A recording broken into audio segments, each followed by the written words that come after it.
Христианские притчи. Наследие святых отцов. Божья помощь.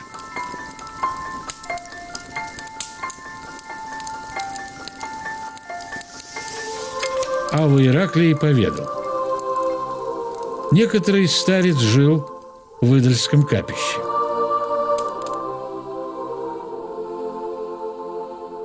Пришли к нему демоны, говоря: «Уйди из нашего места».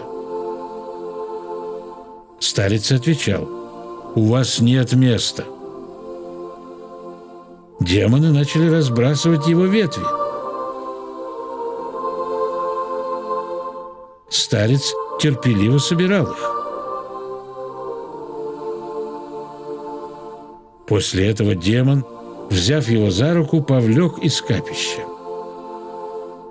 Когда он дотащил старца до дверей, старец другой рукой уперся в дверь и воскликнул: «Иисусе, помоги мне!»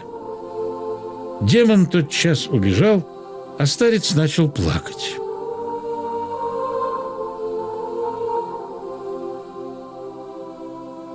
Господь сказал ему: «О чем ты плачешь?» Старец отвечал: «Плачу о том, что демоны дерзают владеть человеком и так поступают с ним». Господь сказал ему: «Ты был нерадив. Когда же ты взыскал меня?